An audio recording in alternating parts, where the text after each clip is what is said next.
And speaking of F minus, of course, we have my pick of the week, and also the Patreon pick that I picked early because I wanted to, and I didn't realize it was a Patreon pick when I picked it, is of course the 2022 film The Batman. Hunter also picked this movie on Patreon, so he's getting the fucking wombo combo here picks this week. Lucky dog. This, of course, is a story about Batman, unsurprisingly. We're following Bruce Wayne in his hunt for justice and vengeance for his parents' death, and trying to right the wrongs of Gotham as Batman, while we're also following him trying to solve the mystery of the Riddler, figuring more things out about what happened to his parents along the way, and it all climaxes in Batman kind of rebirthing himself in his image as he, figures out more context to the entirety of Gotham, I suppose.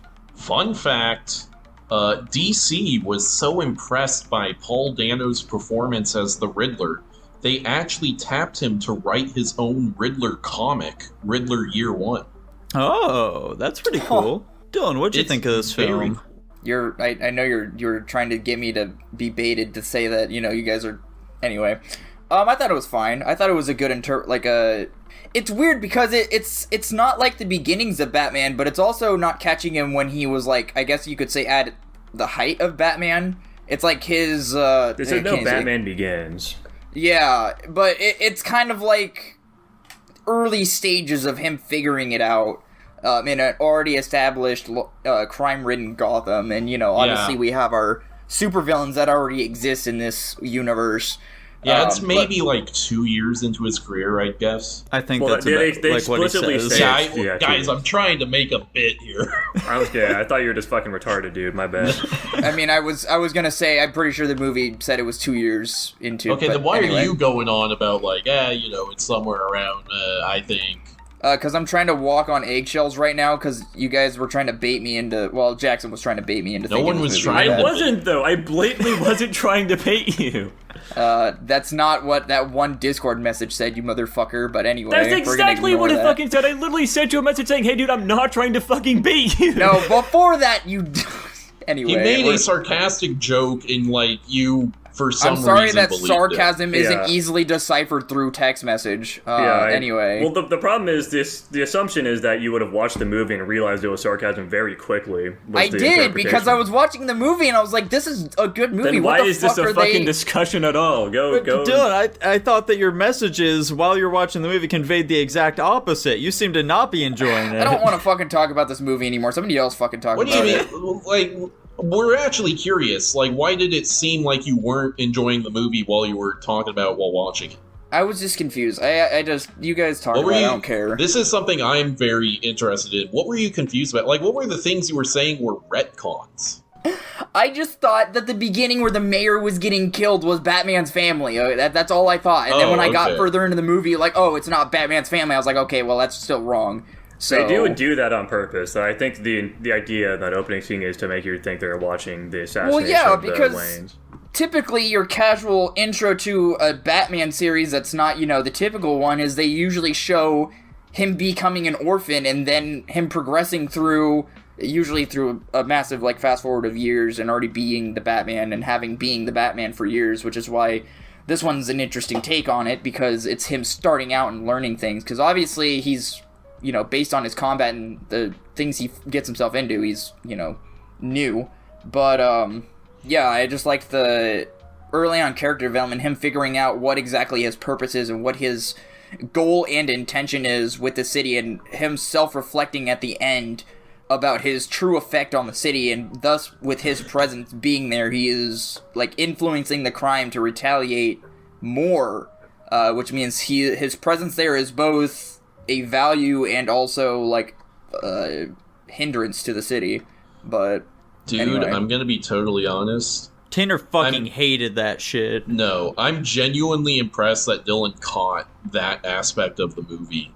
A big running theme of the character of Batman's story is that do these, like, metahuman or extra crazy villains only exist because the Batman does. Mm-hmm. And the way this movie is doing is because, like, unlike what Dylan just said, for some reason supervillains don't exist yet. They don't start popping up until about 2 years into Batman's career, typically. And so it's exploring that concept of, like, the Batman is creating these villains in a really interesting way, especially with the Riddler, because usually the implication in the comics is just like, oh, villains are becoming crazier to deal with the fact that the opponent they have to face is more powerful or whatever. But this one does it interesting where it's like, no, this villain is explicitly inspired by the Batman, which is a really interesting thing to look at. Yeah, I thought that was really cool. Just like also like that moment when the Riddler henchman like tells him, "Yeah, I am vengeance" or whatever, and like that's his big realization moment was really great. It just led to show the like, oh yeah, all of Batman's acts are like inadvertently creating these sorts of things. And like Gotham, like what they need here is not like a symbol of vengeance. What they really need is like a protector and a symbol of hope to get them through this shit. But from what I got from the movie, the Penguin's, I mean, he's probably not as like super villainous as he is as we know him. The Penguin was already an established like mob boss, and the Joker was in jail by the time we even got to the end of the movie. And I think the only supervillain that was created in the run of this movie was the Riddler, so that part's correct. So I just mean like there aren't supervillains that are like running amok. Okay, like the Penguin is. Yeah, the Penguin's just being a normal, like, mob boss guy. He isn't, like, in a costume and doing goofy, like, themed terror attacks or whatever. Yeah. Okay. Yeah, which, by the way, since we just mentioned that, the Joker scene, I didn't like that particularly. I feel like that was the one big scene where I was like, this should have just been cut. They did... Wait, oh, you mean with him talking to him at the end? Yeah. To the Riddler? Gotcha. They did cut another Joker scene. There was an initial one where Batman was interrogating Joker in Arkham, like a very similar scene to him interrogating the Riddler, and that got cut. Why? You can watch that on like the... Yeah, you can watch that on YouTube. Film that? That doesn't even make sense. Yeah, I remember seeing that scene before I actually watched the movie, and I remember thinking that scene seemed fine. I felt like the Joker there felt like very believable. I was like, oh, okay, this seems like an interesting Joker. But here I just didn't like it at all. I didn't like what they were doing with him. Yeah. Or just him being in the movie in general, it felt very out of place. I think they're just trying to set up for the next movie, so I think it's fine. I mean, it wasn't like a crazy long scene, so I didn't really care that much about it. It felt like it went on longer than it needed to. Like, I get it's like some sequel bait thing, but it lasted for a bit.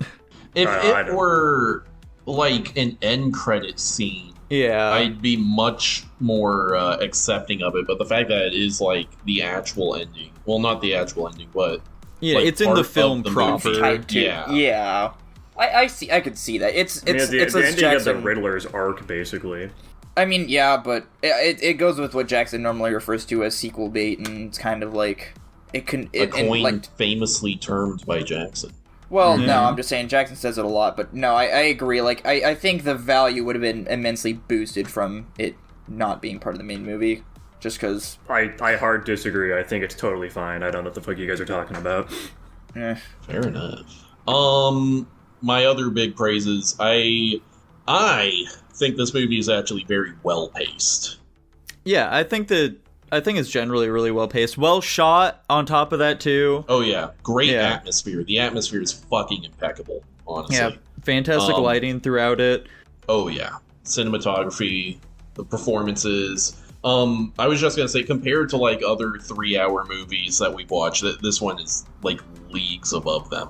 Yeah, I was gonna say, for a 3-hour movie and us not complaining about the pacing, that's just insane. Yeah. Now, in terms of performances, Tanner, there's something I'm curious about. How do you feel about this sort of like version of Bruce Wayne we have here?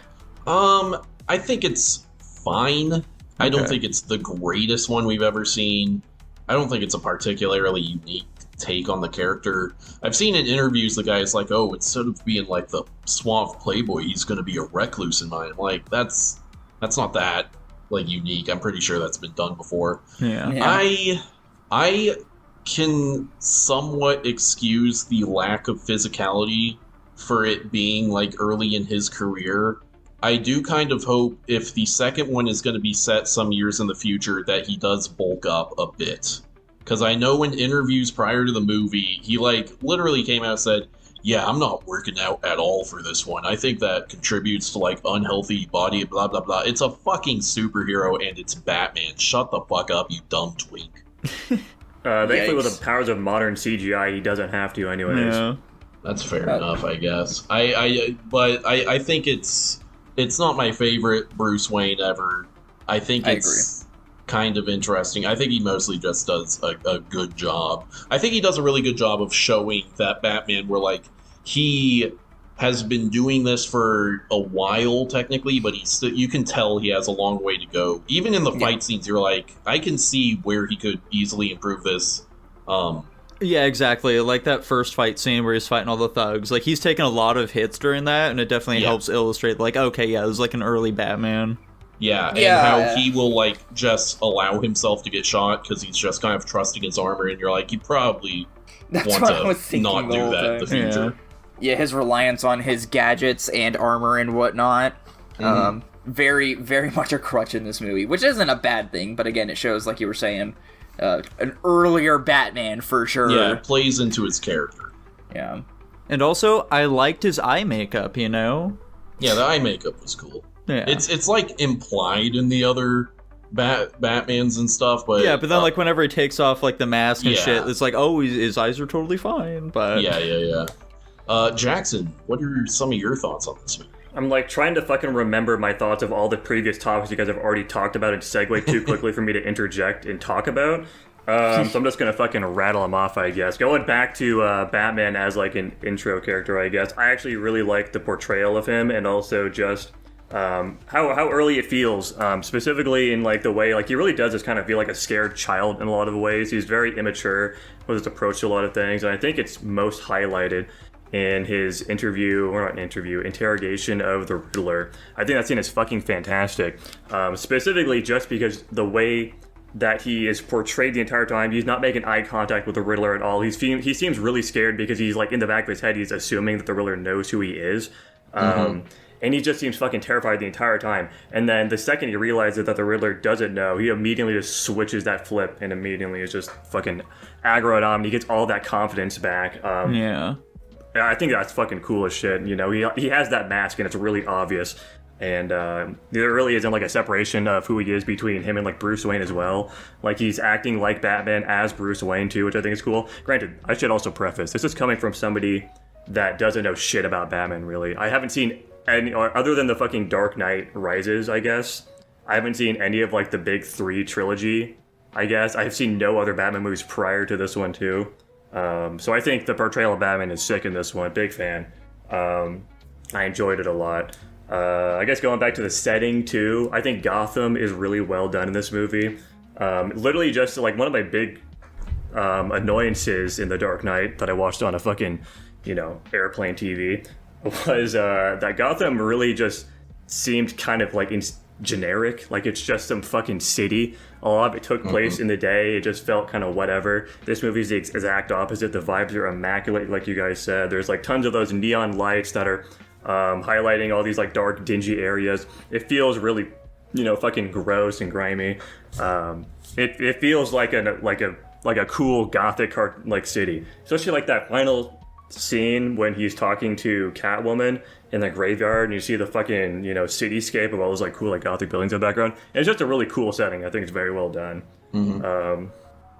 Yeah, you can see why Batman isn't like opting to like go to the charity route or whatever like the mayor was wanting him to do, instead just like go and beat up people, because it's like, yeah, this place needs to be cleaned up somehow. It's a little more active. Yeah, you guys are talking about it a bit too, but the parallels between him and the Riddler are cool as fuck too. Like, there's an insane amount of parallels to the movie, and honestly, that's very intentional. Like, the first opening scene is the Riddler looking through those binoculars at the mayor before he goes and kills him, and guess what? We see Batman doing all the fucking time in this movie, stalking people, doing the same shit as the Riddler. He has, like, the exact same fucking things, and the way the Riddler even says it explicitly. He says that we're like the same person. The only difference is that you've got the physical violence and I can't do that. I have to use my brain. And I think that's cool. I enjoy that as a villain. I do think it's funny as hell that we watched this movie right after 7. Because I was gonna bring that up too. Very similar villains, I would say. Very funny. I don't know if there's an actual connection there with the way they do that, but I think it's very funny. Yeah, just the way he gives himself up at the end. He doesn't like let the hero catch him at all. Yeah, I will say too, the scene with him fighting the Riddler's Hoonigans in the dome, the vengeance thing. I think it's cool. I think it solidifies who he is. I think it's like his wake up moment for why he needs to change. And I think it's cool as fuck. Some people might think it's character, but I think his scene of like sacrificing himself at the area, not sacrificing, but like killing off who he is and then rebirthing himself as a new Batman is cool as fuck too. I think it's a really interestingly presented way of representing that he is like a new person now. I think it's cool as fuck. Obviously, the movie's beautiful as well. This is an insanely well done movie, just from a production standpoint. The sound design is crazy. We haven't talked about that at all. I think the sound design of this movie is fucking awesome. I think one of the highlights that I assume we all agree on is him starting up his car in that one scene. That shit sounded fucking insane, and that's just one. There's a million other scenes of insanely good sound design. Cinematography is very creative. We got a bunch of shots of like POV shots of them doing all sorts of interesting angles on things. I yapped a lot. I guess somebody else take over for me, I guess. I mean, you've justifiably so yapped a lot. You said you didn't get to join in on the segue before the segues, so... My motherfucking problem is you guys just talk a lot and I don't want to interrupt, and then you guys segue into a different topic, so I can't talk about the other topic, and I'm like, I'm not going to go back, Then interrupt anyway, dude. Make it feel more like a conversation rather than us all the problem just is I try to interrupt a decent amount, and I just get fucking ignored or talked over, so I give up. That should happen. That's why you keep going. Don't relent. No. Oh, I thought that shit got cut out. It does, like, whoever wins is who keeps talking in the end. But what if they both keep talking? Anyway, doesn't matter. That happens a decent amount as well. Then it's just to the editor's decision of who they think is the most entertaining person in that instance. Yeah, exactly. Oh, yeah. I guess a couple of complaints that I have about this film, though. There are a couple of relationships I didn't like all that much. For example, Batman and Catwoman. I didn't like how quickly their like romantic aspect of each other developed here. It was lightning quick. Romantic though. Yeah. Kind of, a little bit. I think it is a little bit. To me, it kind of comes across like they're just like, we're two hot young people and we want to fuck each other's brains out. I kind of agree with Tanner. I think it only, like, I think there's hints of romance at the end, but I don't think she's like in love with him or anything. Like, I think Bruce likes her because she's hot and he's fucking lonely and has no attachment to other women. So he sees some like hot independent woman, and he's hot for her and he gets defensive about it. That's just kind of, I feel that normal. Catwoman being attracted to him, I don't really think she is at all for a while, but I think she starts to get a bit more of his character when they have that talk, and he kind of like, she fucking like burst at him when she reveals that she's Falcone's son. And they just like get to know each other a bit more. Son or daughter, whoops. And then his just like defense in his fight against the fucking Riddler dudes and saving her in the end, I think is kind of what like tips her over the edge. I don't think they're like in love with each other or anything, but I think she has like a lot of respect for him. That's why she kisses him in the second time. The first time I think she was just doing it to like manipulate him. Yeah. I don't think it's poorly done. I think it's a little fast paced, but I don't think it's a big deal at all. I think it was a bit too quick. And the other one that I wasn't a big fan of was just how hostile Bruce was towards Alfred. I like Alfred. The whole "you're not my father" Alfred thing was like a bit too much, especially since like that whole aspect of their relationship just like really doesn't get any development throughout the film. It's just like, oh, never mind, Alfred, you're pretty cool. Yeah, I can agree with that. I can see. I thought that was a little far off because in most iterations of Batman, like Alfred is Batman's like right-hand man. Like you trust him with everything. Even in this movie, like Alfred's solving like puzzles and shit so he can focus on doing other shit. So it is kind of weird that he comes off so hostile towards Alfred. And people could go along and say, well, he's just reeling from his parents dying. And if you're following the timeline of typical Batman, it's been like at least 10-15 years since his parents died, so that'd be a really weird thing to say. It's been 20 years. Yeah, and then speaking of his parents dying, that was another thing I wasn't a huge fan of either. When it's like revealed to Bruce that, oh man, my dad, he was like wrapped up in like this bad stuff, damn, that's really rough. And then Alfred just immediately tells him in the next scene, no, it's not true. I mean, we don't necessarily know that too, though. Like, Alfred, I'm sure, doesn't know all the fucking details of it. That's something, he did say he was trying to figure it out. It was still very much so that, like, nah, fucking Falcone's lying to you. I would have liked for him to have to stew in that a little longer. I definitely feel like it's pretty gray still, personally. Alfred, because Alfred's explanation is just like, yeah, all of those words Falcone told you happened. It's just your father didn't know he was gonna do the kill. Yeah, right. I'm gonna talk to some mob boss and tell him to take care of it. Yeah, he's definitely not gonna be killing somebody. Come on. It definitely seems like a bit of cope from Alfred, who understandably has a lot of respect for Bruce's father. I will say, I think that aspect of the film, it doesn't quite make sense to me. Like, the way they set up his father being, like, a bad guy. Like, I understand that. I understand that him having a reporter murdered makes him bad. But the situation that leads up to it, where it's like, oh, the reporter is going to reveal that the wife has been in and out of a mental institute. I'm like, that doesn't... You're going to kill someone for that? Well, there's a lot of implications that could be made off that, I suppose, and he just doesn't want to deal with that.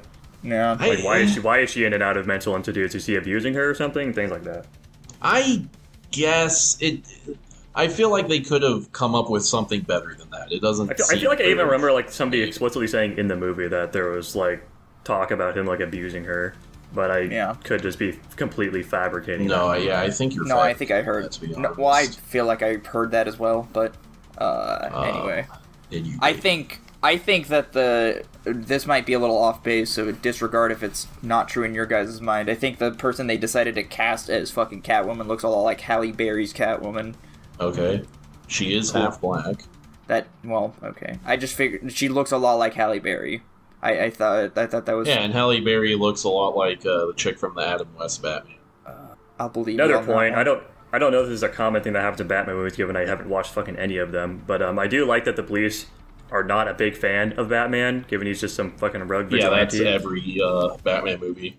I just like the portrayal of them like he's just some fucking creepy weirdo dude. I think it's funny. There's a lot like, why the fuck are we letting this fucking whack job in? I think it's funny. I like the scene where they're like surrounding him and fucking trying to chase him out. I think that was funny, especially him eating shit. His wing glider. Yeah, that was. It really does speak to his like immaturity and his state, which I like a lot. I do remember asking myself in that moment, what the fuck was he thinking?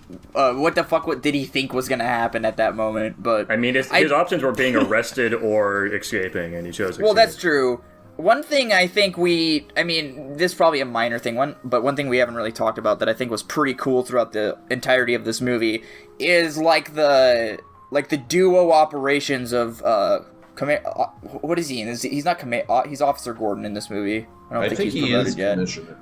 Is he commissioner? I'm pretty sure. But just the duo interaction between Batman and Commissioner Gordon, considering like that is an early established relationship in most Batman's situations, where he's trying to cover for him, they're working together to figure shit out. And in that scene that Jackson was referencing, Commissioner Gordon is trying to make it seem like he's off base, and then he like allows him to escape. I think their teamwork throughout the movie was really cool to see. I thought it was like an interesting side thing that was going on. It was very interesting, helped progress the plot in interesting ways. Yeah, I feel like that isn't something they tend to touch on too much with these Batman films. Going back to the wing glider scene, or whatever the fuck you want to call it, that scene is pretty goofy, the way it was shot. I thought it was silly. I did say... And I guess this could go back to the whole, like, he's still, like, a younger Batman, he doesn't have things figured out. I just think it's funny that in this, he gets, like, a fucking squirrel suit and a parachute, when in every other version of Batman, he literally just uses his cape to glide down. So I don't know what the fuck happened. Well, they're trying to base this in reality. Especially, like, I think that speaks to his, we haven't really talked about it, but his suit in this one is cool as fuck. It literally just feels like he's wearing some, like, military armor. Yeah, sure. He's the fucking, not also, I'm just going to segue that into the combat scenes, too. I think the action scenes are pretty well done, too. Mm-hmm. He's just fucking taking hits constantly, getting shot in the fucking back, clobbering people. Very engaging. I think it's very, very entertaining, the way they present this. Yeah, he also gets like pretty beaten and battered throughout those fight scenes too, and that part where he's finally, I can't keep going, I have to inject the fucking venom into my veins, and he does it, and he's that scene is pretty sweet. It definitely feels like there's stakes with all of it, which I enjoy. Did not pick up that venom the first time. I didn't even notice that the first time I saw it like in theaters, but then I saw it this one time, I'm like, hold on a second, a green liquid that instantly revives him and causes him to go berserk? That's fucking venom. I thought that, I remember thinking in that moment, I was like, that's an interesting version of adrenaline. I am wondering if that means Bane's going to show up in the next one, which would be cool. Would it be cool? Fuck. See, my thing is, the director has explicitly said, he's like, oh, dude, I'm interested in making, like, a more grounded Batman, blah, blah, blah. I'm fucking sick of the grounded Batman. Give me the cool shit. We already had, like, multiple critically acclaimed grounded Batman films. Give me some wacky shit that is good. Do Batman Ninja already, you cowards. Yeah, give me live-action Batman Ninja, which ruins the point of making Batman Ninja.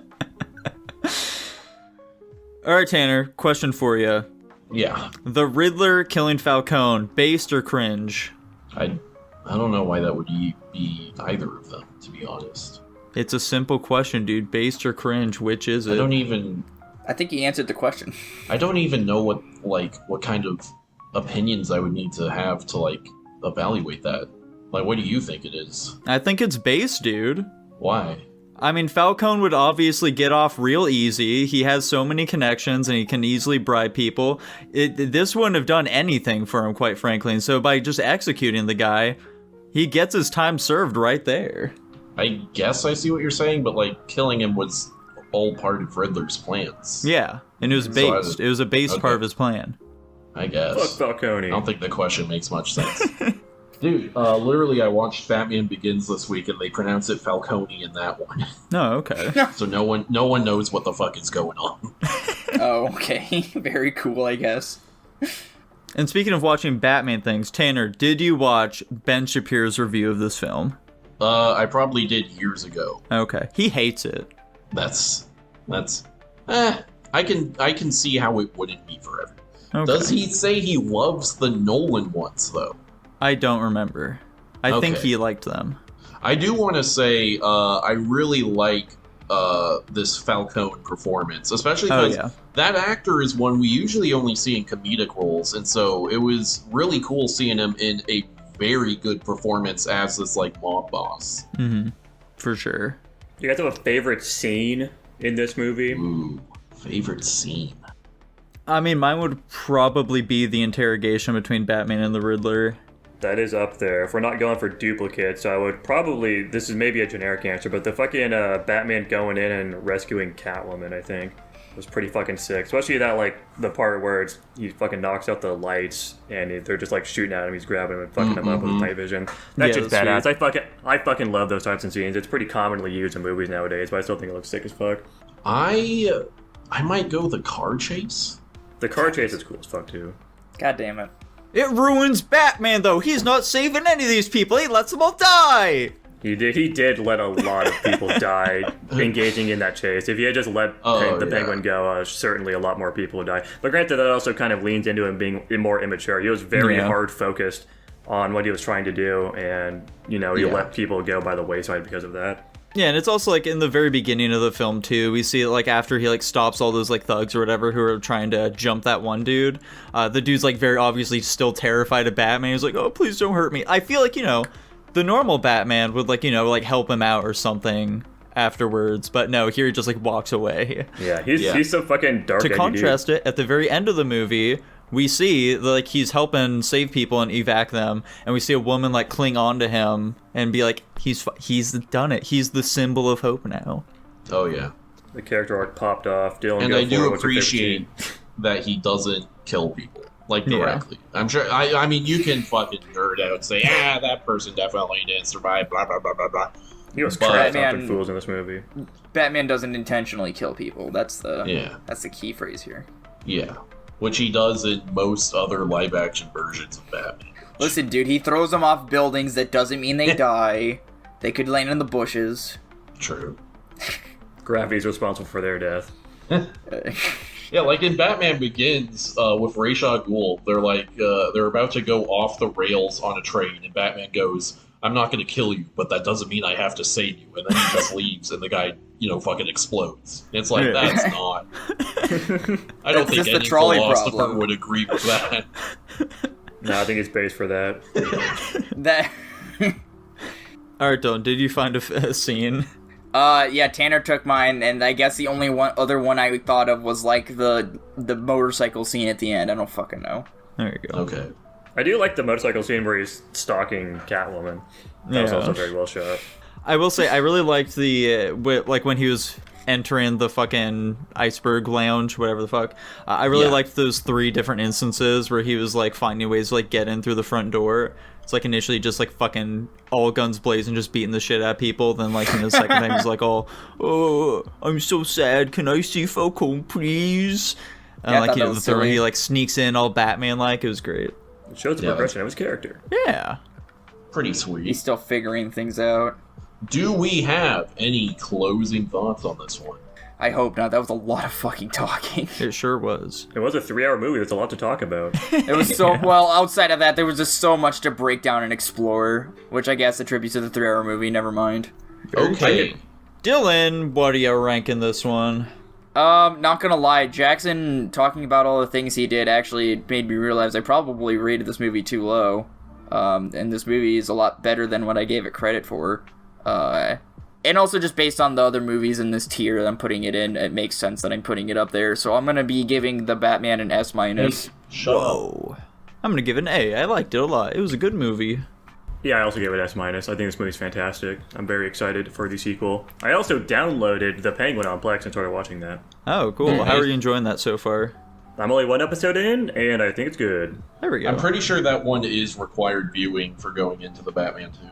Phenomenal. I love it when they do that. At least it sounds like it's a good show, though, so there's that going for it.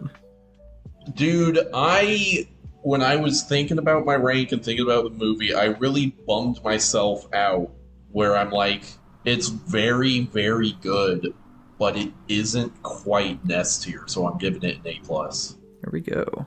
We got a bunch of fucking haters in the call right now, and that lands it at an A+ overall. Nice.